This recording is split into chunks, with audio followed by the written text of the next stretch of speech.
A climber disappeared without a trace. 3 years later, a discovery under giant rock shocked investigators. Ethan Walker pressed his palm against the cool granite of Cathedral Spire, letting the rough texture ground him in the moment. Dawn's first light crept over the eastern horizon, painting the cliff face in muted golds and pinks, transforming each crevice into a fleeting work of art. He inhaled deeply, tasting the crisp mountain air that carried whispers of pine and damp earth. All his life, Ethan had dreamed of days like this, scaling untouched rock, pushing past limits, standing where few dared to tread. Beside him, Lucas Reed adjusted the rope over his shoulder, his knuckles white where they gripping the anchor bolt. Ethan knew that grip steady, dependable, but this morning there was an edge of tension Ethan couldn't ignore. Lucas had always been the unflappable half of their climbing partnership, the voice of calm when Ethan's imagination conjured the worst. Now Lucas's jaw was tight, eyes flicking upward as if the summit held some hidden threat. They'd set out from Estes Park before sunrise, leaving behind the quiet streets and cozy cabins to chase the silence of the high country. Ethan had packed their gear with meticulous care. 2 climbing packs, extra chalk bags, water bottles, protein bars, and the emergency kit they hoped they'd never need. As they trudged the switchbacks, Lucas had been uncharacteristically quiet, lost in thought. Ethan had nudged him with a teasing remark, just enough to break the spell, but Lucas only forced a grin and tightened his hat. "Sorry," Lucas had muttered, "just thinking about work stuff. Money's tight back home." He waved off the concern. "Let's focus on the climb." Ethan had nodded, though part of him ached for more than the safe reassurance. He wanted to peel back Lucas's layers and understand what gnawed at him, but there was a summit to conquer first. This was their last chance before the winter snows closed in, and they'd trained for months. Ethan believed in preparation over panic, and so he trusted Lucas's quiet resolve.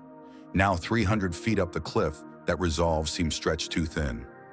Ethan shook off the worry and surveyed the next move, a slender crack leading to a ledge that marked the halfway point to the summit. He clipped his carabiner, chalked his hands, and began the slow, precise dance of ascending vertical rock. Each move was deliberate, a toe edge here, a hand jam there, until he felt the bolt give a reassuring click. He exhaled and looked down at Lucas, whose gaze was locked on him, with something like admiration mixed with worry. "I've got you," Lucas called, his voice carrying clearly in the thin air. There was no humor in it, no lightness, just a promise. Ethan leaned back on the rope, letting the harness cradle him as he set up the next anchor. Below, the valley spread like a patchwork quilt, emerald forests, winding rivers, the tiny sprawl of Estes Park tucked against the mountainside. It was breathtaking, and for a moment Ethan allowed himself a private swell of triumph. He dipped his chalk bag and felt the familiar comfort of need, the readiness to tackle whatever lay ahead. But triumph was a fragile thing. As Ethan braced against the rock to send the rope back down to Lucas, a distant rumble rolled through the cliff, a subtle, almost imperceptible shifting of stone that made his stomach drop. He froze, chest-tight, ears straining. Lucas sensed it too, because he called up, "Did you hear that?" His voice trembled just enough to crack Ethan's confidence. It sounded like the mountain settling, Ethan said, though neither of them believed it. Granite did not whisper or groan, it endured. Shaking off the unease, Ethan rappelled back down the few feet to Lucas, and they paused on the narrow ledge. Lucas rummaged in his pack and offered Ethan an energy bar. Ethan accepted it, studying his friend's face as Lucas chewed thoughtfully. Golden sunlight caught the fine dust of chalk on Lucas's beard, turning it to spun light. Lucas's blue eyes, usually so steady, darted anxiously to the fissure behind them. "Promise me we'll be careful," Lucas said when he swallowed. That crack sounded bigger than just a rock slide. Ethan looked at him, the morning's light unveiling the tension carved into Lucas's features. "I promise," he said softly, "but we have to finish before the weather turns." The forecast called for afternoon clouds, and in the Rockies that could mean sudden storms. Lucas nodded, but the tightness at his temples remained. They moved on in tandem, Ethan leading through the crack that now yawned just wide enough to fit his shoulder. He wedged himself through, spine pressed flat against the jagged walls, then reached for a secure hold on the other side. Lucas followed, and in that squeeze of stone, he felt Lucas's pulse echo his own. The rock held them both, but it also reminded them how close the edge truly was. They climbed higher, the route narrowing until it was little more than a ledge carved over centuries by wind and water. Ethan's heart hammered as he secured the next anchor, sweat beating at his hairline, despite the cool air. Every breath tasted of adventure and risk. He loved it and he feared it. The smell of pine forest far below mingled with the metallic tang of adrenaline. When they reached the final pitch, the overhang called the Widowmaker, Ethan felt a surge of pride.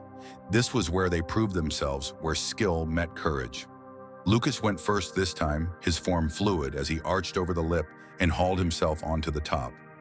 Ethan belayed him, chest swelling, as Lucas looked down and raised a triumphant fist. But as Ethan clipped in for his turn, his crampon slipped on a sloping hold. His foot skidded, and for a horrifying instant, he hung suspended, heart in his throat, wind tearing at his clothes. Then the rope caught him, yanking him back against the granite with bruising force. He swung like a pendulum before the rock's embrace stilled him. Lucas's face was etched with concern as Ethan regained his bearings. "You okay, Lucas?" called voice echoing.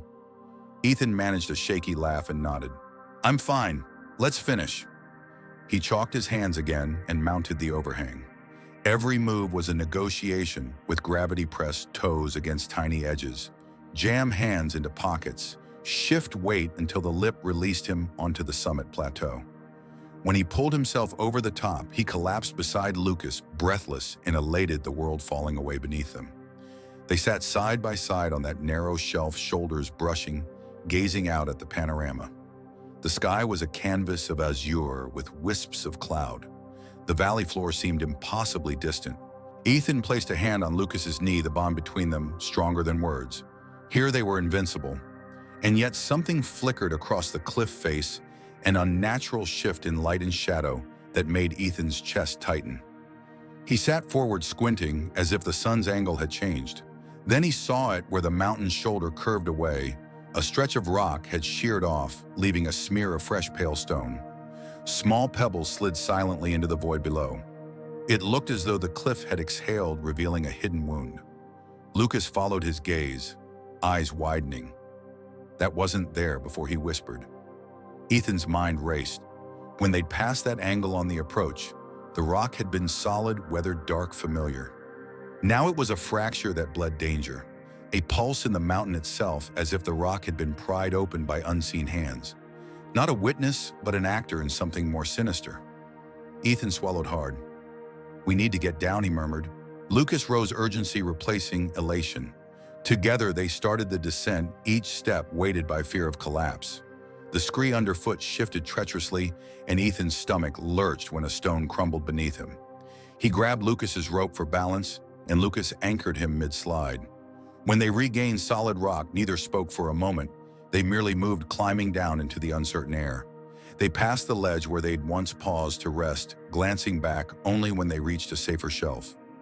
Cathedral spire towered above them, indifferent to their plight. But now its sheer face held a new meaning, a puzzle to solve, a threat to survive. Someone or something had tampered with the rock, and the fractured ledge was proof that the mountain's safety was an illusion.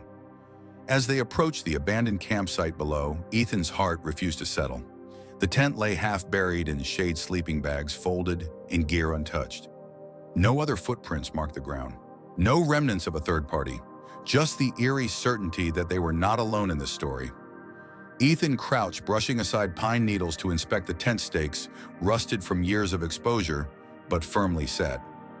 A note of foreboding tugged at him. Lucas rose from the campsite, voice tight. "We should head back and alert the rangers." Ethan nodded, though a part of him resisted. He wanted answers before they scrambled for safety. He wanted to understand who would set such a trap, or if the mountain itself had taken cruel will. But logic prevailed. He wiped the sweat from his brow, feeling the weight of wind and rock pressing on his shoulders. "Let's go," he said, voice steadier than he felt. They packed the campsite silently, each action slow and deliberate. Ethan folded the tent with an acute awareness that every piece of gear might hold a clue. Lucas gathered their ropes, eyes scanning the tree line for any sign of movement. The forest beyond was still, as though holding its breath. As they shouldered their packs and began the trek down the switchbacks, Ethan's mind churned with questions. Why would someone sabotage the climb? Was it a warning or vengeance? And most pressing, how many more fractures lay hidden in the mountain's heart?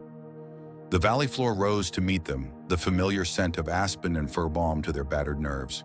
But neither spoke until they reached the ranger station, where uniformed faces greeted their urgent reports with concern. Ethan stood at the threshold of safety and discovery adrenaline, mingling with dread.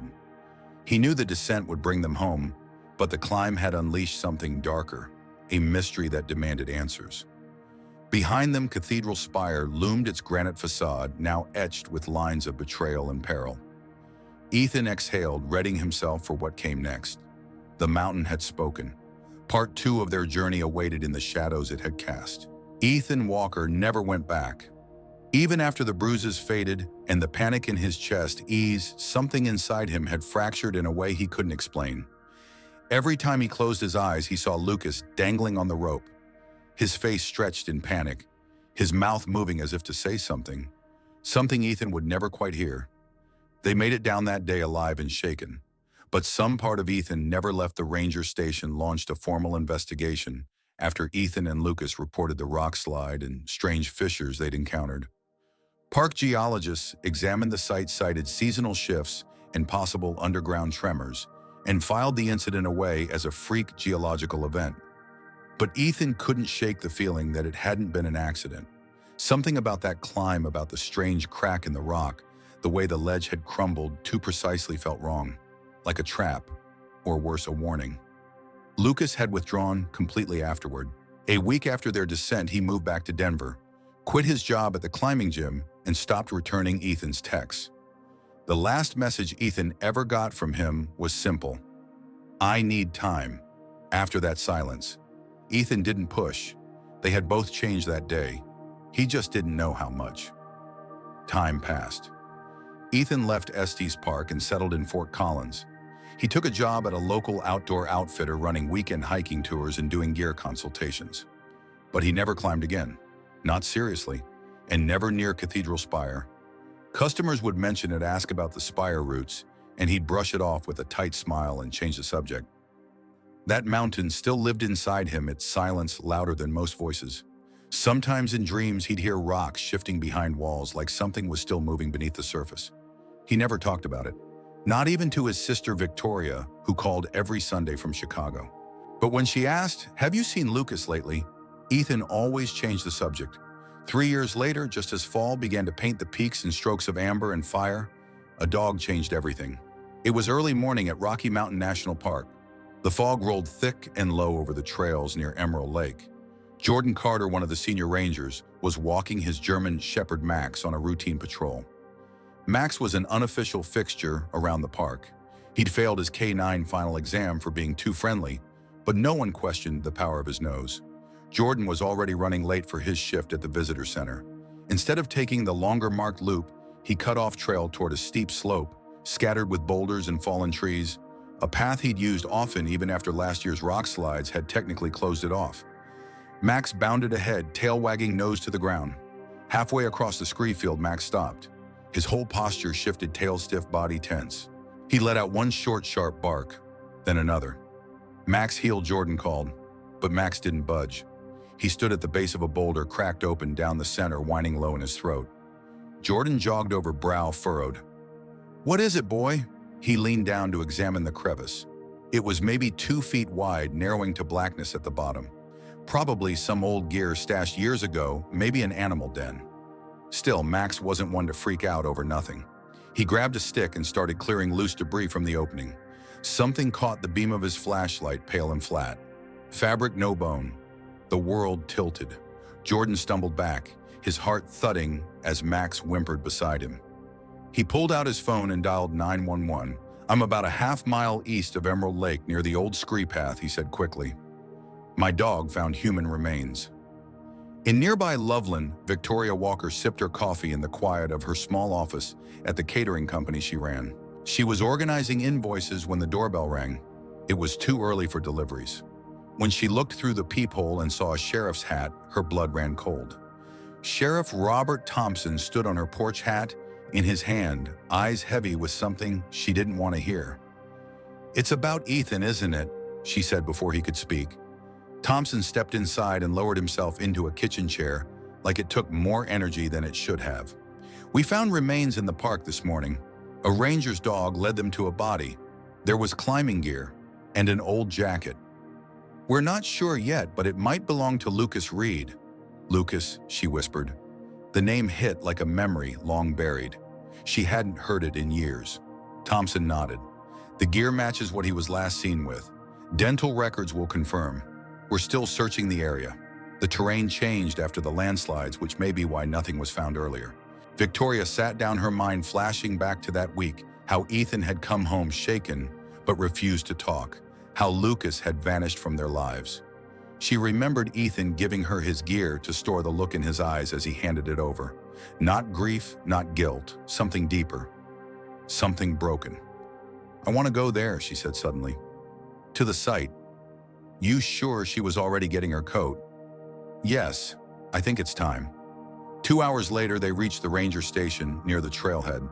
Victoria climbed into a parked vehicle with Thompson and a young ranger named Kim. The drive was rough, bouncing over loose dirt and half-erased tire tracks. As they ascended toward the site, Victoria stared at the rising peaks, wondering how many secrets they still held. At the base of the scree field, yellow tape cordoned off a wide circle of disturbed rock. Investigators moved with care, cataloging items in plastic bags. A faded blue climbing harness. A wallet with a warped driver's license. Lucas Reed. But it was the map fragment that stopped her heart. Folded and water-worn, it had a handwritten note scrawled in the corner. Shortcut from Hartman Ranch saves time. Victor says trail's clear. She stared at it, then at Sheriff Thompson. Victor Hartman. The rancher. He nodded grimly. You know him. My brother worked at his ranch the month before the climb. Just some odd jobs, fence repair, trail clearing. I never thought anything of it. Thompson glanced at the map again. We didn't find any of that in the original investigation. No connection? Then maybe it's time someone asked the right questions. As the sun dipped lower, Victoria felt something shift inside her. Lucas was gone, but her brother might not be. There were still unanswered questions about that day, about the mountain, about what had really happened. And it was clear now that Hartman Ranch might hold more than cattle and dusty barns. She looked back up at the towering silhouette of Cathedral Spire, its sharp ridges cutting into the sky like teeth. The mountain had stayed silent for 3 years. Now it was speaking again. Do you think Ethan ever told Victoria the whole truth about what happened that day on the summit? Share your thoughts below and stay with us as we uncover the chilling truth in next part. The silence on the drive back from the scree field was heavier than the mountain air itself. Victoria Walker sat in the passenger seat of the parked vehicle, clutching the evidence bag that held the map fragment, the one with her brother's handwriting, and a single, now unforgettable line. Shortcut from Hartman Ranch. Victor says trail's clear. Victor Hartman. Until that moment, he had been nothing more than a polite rancher she'd met once or twice during her visits to Estes Park. Well-respected, generous, quiet. A man known for keeping to himself and running the biggest cattle operation for miles. But now that single line on the map twisted everything, because Victor hadn't even mentioned knowing Ethan during the original search, and Ethan never said a word. Back at the ranger station, Victoria asked for copies of every missing persons report, every interview transcript, every archived note from 3 years ago. She spent hours cross-referencing names, times, and patrol reports. Nowhere did Victor Hartman appear except as a volunteer during the initial search. A man with horses and men who knew the backcountry better than most. A man who had apparently offered help, while leaving out the fact that Ethan and Lucas had worked for him. It wasn't just an oversight, it was calculated. That night back at her hotel, Victoria couldn't sleep. The map fragment, the auto mission, and the way Victor had spoken to her years ago, friendly, inquisitive, even kind, felt different now. Not wrong exactly, just too measured. She recalled how he had asked about Ethan's age, his relationship status, whether he had family. Why did that matter to him? She turned on the desk lamp and retrieved the old manila folder Ethan had left at her place years ago. She never had the heart to open it back then, but now she peeled it open and found pay stubs, notes, climbing permits, and at the bottom a small spiral journal. The last entry dated September 26, 2022, worked the fence line today. Victor showed us a shortcut through the canyon behind the barn. Says it'll cut off an hour if we're climbing from the east approach. Might use it next week. Victoria's breath caught in her throat. It wasn't just that Victor had omitted his connection to the boys. He had sent them into that canyon. A route search and rescue never even checked because no one knew to look there. Why hadn't Ethan said anything? The next morning she drove out to Hartman Ranch. It was even bigger than she remembered, sprawling pastures that rippled gold beneath the early October sun. The air smelled of hay and horses and something metallic beneath it all. She parked by the front house, walked past the empty porch, and rang the bell. No answer. She called out, waited, still nothing. Then she noticed a narrow dirt track leading past the stables toward the back acreage. Something tugged at her intuition. She followed it, kicking up dust as she walked, boots crunching softly on gravel. After 10 minutes, she reached a clearing with a strange, low concrete structure built into a hillside. It had thick metal doors and ventilation pipes jutting from the ground, more like an old bunker than a barn. And beside it, Victor's truck, parked, recently used. A shiver ran down her spine. She called out again. "Victor, it's Victoria Walker. I just want to talk." No response. She crept closer. The building was old, weathered, but reinforced, clearly not meant for cattle or feed. Then she heard something. A low thump, then a voice. Muffled, ragged. She froze. The voice came again, pleading. Male, weak. Her heart pounded as she dropped to the ground beside a vent and strained to listen. "Please, I can't." A second voice, calmer, colder. "You will. Stop resisting. This is your life now." Victoria's blood turned to ice. She pulled out her phone to call the sheriff, but there was no signal. Of course, they were deep in ranch land, shadowed by forest and rock. She backed away slowly, her legs shaking, and returned to her car. She drove half a mile before she found enough reception to call Sheriff Thompson. When he picked up, she didn't waste time. "Victor Hartman has someone locked in a bunker on his property. I heard it, chains, voices, threats." "Slow down," Victoria Thompson said, his voice laced with concern but cautious. "You heard chains?" "Yes. I heard a man begging, Victor talking to him. I think..." She swallowed. "I think it's Ethan." There was silence on the line. Then Victoria, "I don't doubt you believe what you heard, but Victor Hartman is a respected man in this county. Without hard evidence, I can't get a warrant to search private property." "You're not listening," she snapped. "I don't think." "I know, and if you won't get the evidence, then I will." That night, she dug through Ethan's old climbing gear and found what she was looking for: a trail camera, motion-activated, infrared, designed for long exposure. She charged the battery, packed it carefully, and waited until 2 a.m. Under cover of darkness, Victoria drove back, headlights off, following the dirt track from memory. She parked behind a stand of pines and crept toward the bunker. The wind rustled the trees overhead.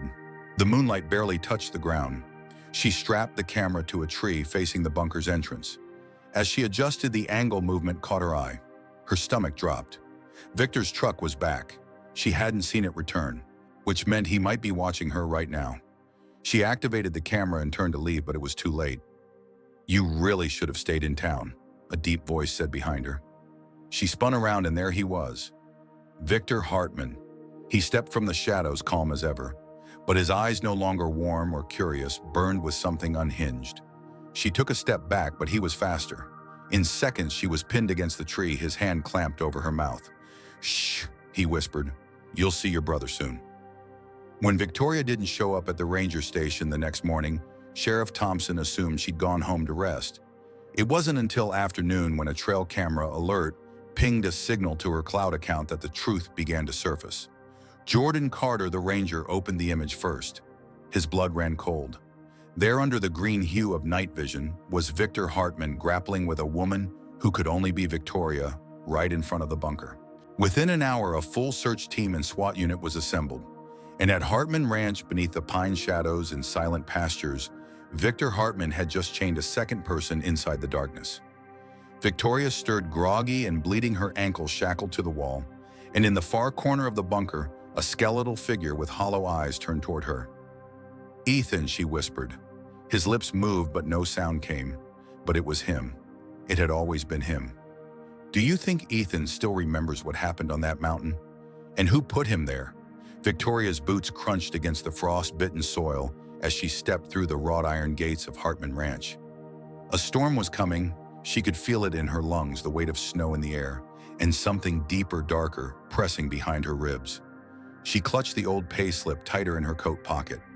Her brother's name, Ethan Walker, was printed clearly at the bottom, dated only 3 weeks before his disappearance. But Ethan had never mentioned working here. Not once. Sheriff Thompson and Lieutenant Harris followed closely behind her, both uneasy. The property stretched out across the frozen hills like a sleeping animal. Centuries-old trees bordered a sprawling farmhouse with faded red wood and windows that reflected nothing. It looked peaceful, almost idyllic, but Victoria had learned long ago that darkness often wore its best face in daylight. The man who answered the door introduced himself with a gentle, southern accented voice.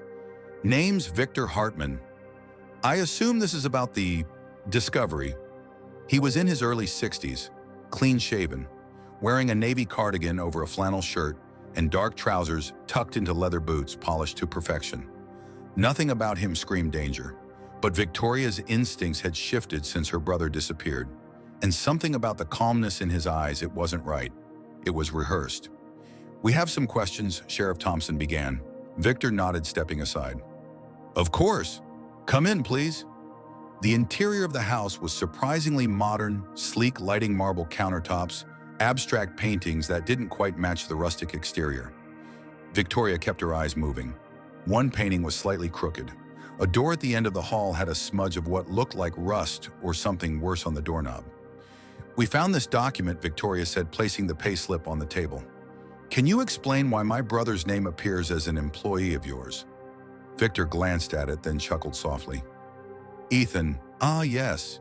He did a few odd jobs here. Groundskeeping. Helped me update the fencing near the southern ridge. Bright kid. Didn't think it was important enough to mention, I suppose. He never said anything to his family," she replied, eyes narrowing. "Well," Victor smiled faintly. "People keep secrets, Ms. Walker, even from the ones they love." There was silence. Then Lieutenant Harris cleared his throat. "We'd like to take a look around your property if you don't mind, especially the southern perimeter and any outbuildings." Victor hesitated, but only for a second. "Of course. I'll show you the barn and tool shed myself." As they walked outside, Victoria hung back. Something inside the house was pulling at her, the slightly cracked door at the end of the hallway. While the others turned toward the barn, she slipped inside. It was darker than it should have been. The air was cold and metallic. Dust hung in the air like smoke. She moved carefully, step by step. The room was lined with old storage trunks, crates labeled with numbers, and in the far corner, a heavy, rusted trapdoor padlocked tight. She leaned in. A sound. At first, she thought it was her imagination. Then it came again, a soft rattle like chains brushing against concrete. Then, a whisper. "Help!" Her heart slammed against her chest. "Ethan," she breathed. She scrambled for her phone, turned on the flashlight, and aimed it toward the trapdoor. Fresh scrape marks surrounded the hinges, as if something had been dragged. She spun around, nearly colliding with Victor Hartman standing at the doorway. "Private storage," he said quietly. "I'd appreciate you not snooping, Ms. Walker." Victoria swallowed hard, stepping back slowly. "Is someone down there?" Victor's expression darkened for a fraction of a second. "You should go now." She exited the room, visibly shaken. Sheriff Thompson noticed immediately. "What happened?" he whispered. "I think someone's in the basement," she replied quickly. "We need a warrant. We need to come back." As they walked back to the car, Victor stood on the porch, smiling like nothing had happened. But Victoria didn't look back. That night, unable to sleep, she reviewed the voice memo she had unknowingly recorded while inside. Near the end, just before Victor appeared, the whisper came through clearly. "Victor, please." It wasn't Ethan's voice, but someone was still alive down there, and she wasn't going to wait. The next night, under cover of darkness and with a borrowed wildlife camera from Jordan Carter, Victoria returned to Hartman Ranch. She crept toward the house, nerves on edge, heart hammering in her ears. She placed the camera outside the basement window, just above the cement-walled bunker. It activated with motion. Infrared, silent, watching. She didn't stay long. By 3 a.m., her phone pinged. A new file had been uploaded. Victoria held her breath as she opened the footage. The screen flickered with grainy night vision. Then, movement. A figure, thin, shirtless, shackled to the wall. And behind him, a second figure wearing boots, holding something heavy. He approached slowly, and then looked up right into the camera. It was Victor. Victoria dropped her phone, her whole body shaking. Her scream never left her throat. The monster had just seen her watching, and now he knew. "Do you believe someone else is still trapped down there?" Victoria didn't sleep. How could she, after what she'd seen? The image of the pale, shackled figure in that basement haunted her. But it was Victor's eyes looking straight into the wildlife camera that had frozen her soul. She knew then this wasn't over. He had seen her, and she had just become his next problem. By morning, the footage was in the hands of Sheriff Thompson and Lieutenant Harris. They watched in silence, their faces stiff with shock and disbelief. "We need a warrant now," Harris said, jaw tight. "No," Victoria interrupted. "There's no time. What if he moves them? What if he destroys evidence before you get a judge to sign anything?" Sheriff Thompson met her eyes. "You understand what you're suggesting, Victoria?" "Yes," she said, her voice clear. "I'll go in. Tonight." He shook his head. "That's not your job." "I'm not asking for permission," she replied. "I'm asking for backup." That night, under the cover of darkness and silence, a SWAT team was mobilized. No sirens, no lights. Just headlights turned off as they rolled down the icy road leading to Hartman Ranch. Victoria sat in the back of a black SUV dressed in dark jeans, a thermal jacket, and gloves. Her heart pounded like a war drum, but her face was steel. She clutched her phone, the camera footage loaded, and ready, her brother's voice playing in her mind. She could still hear that whisper. The convoy came to a halt just a few hundred feet from the main house. The men moved swiftly, rifles raised, thermal goggles on. Victoria waited until the last second, then slipped out and followed behind Harris. Victor Hartman stood outside his house when they arrived, as if he'd known they were coming. He wore the same cardigan, calm as ever, sipping from a black mug that steamed in the cold air. "You're trespassing," he said mildly. "No," Sheriff Thompson replied, stepping forward. "We have footage. We know someone's in your basement." Victor didn't blink. "Do you? Because that footage, if you obtained it without my knowledge, is inadmissible. Illegal surveillance. Not a smart move.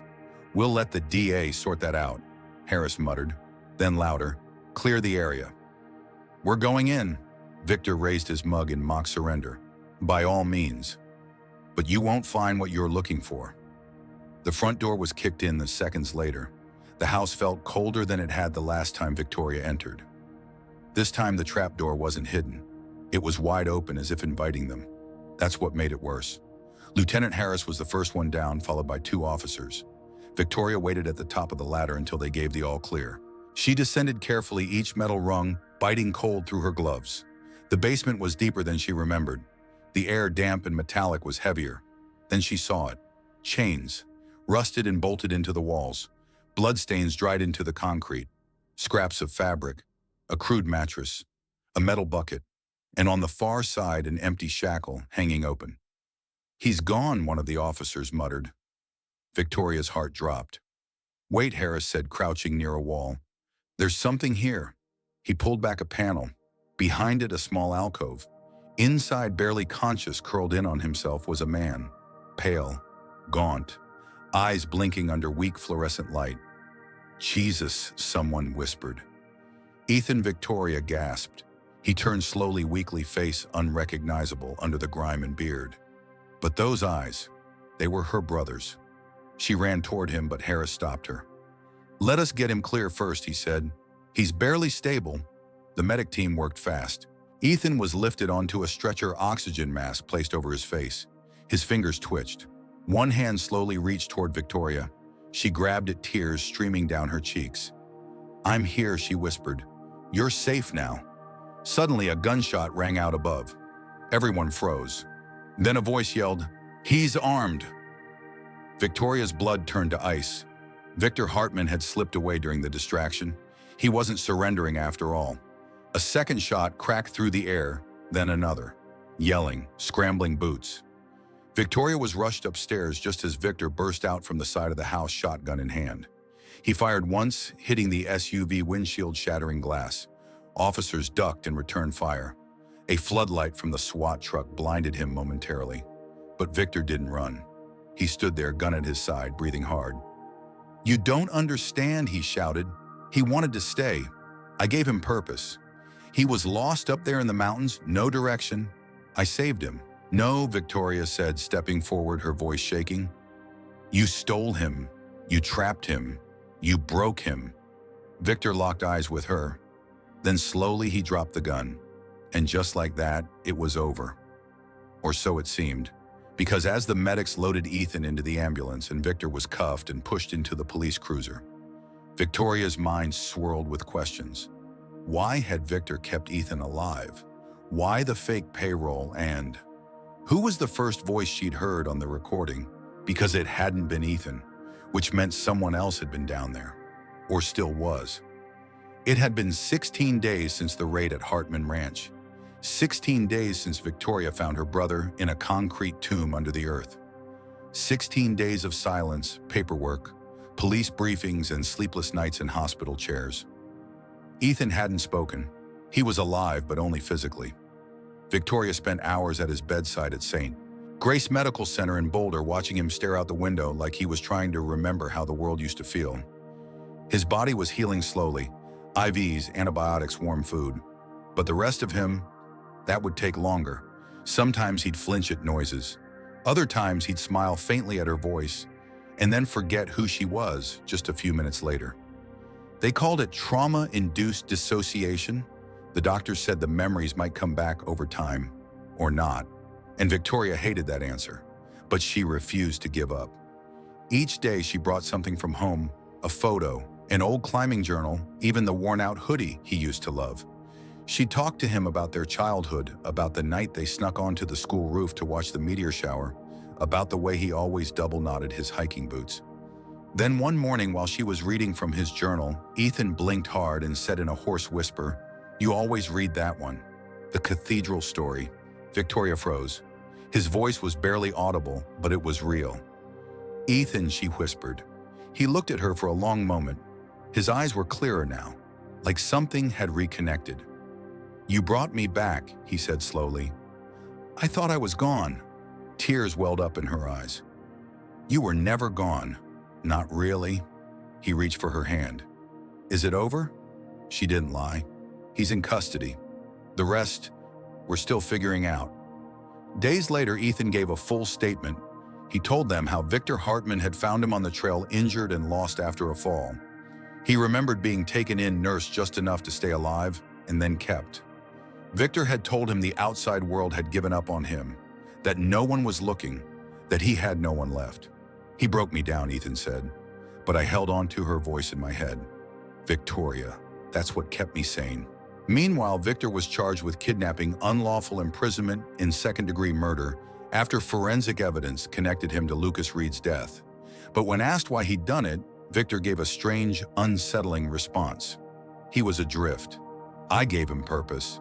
It chilled everyone in the courtroom. The media latched onto the story. The lost climber they called Ethan. But he hated the attention. What mattered to him wasn't being on TV.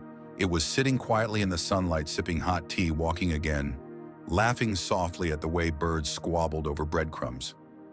And Victoria. She turned the entire experience into something meaningful.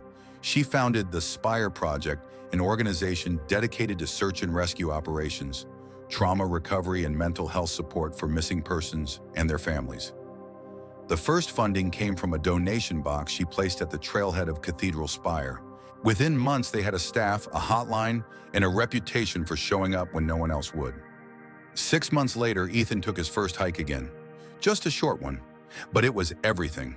And one golden afternoon in fall, he and Victoria returned together to the overlook above Cathedral Spire. The sun dipped low, painting the cliffs orange and rose. They stood in silence for a moment. Then Ethan knelt and placed a small plaque in the grass. It read, "In memory of Lucas Reed, gone too soon. May every lost voice find a way home." Victoria slipped her arm around him. "You made it back," she whispered. He nodded. Because you never stopped walking toward me. They sat there until the stars came out, just like they had as kids, counting them, naming the bright ones, making up stories about the constellations. For once, there was no pain in the silence, just peace. Can someone truly come back from being broken? If you were Victoria, would you have kept searching all those years?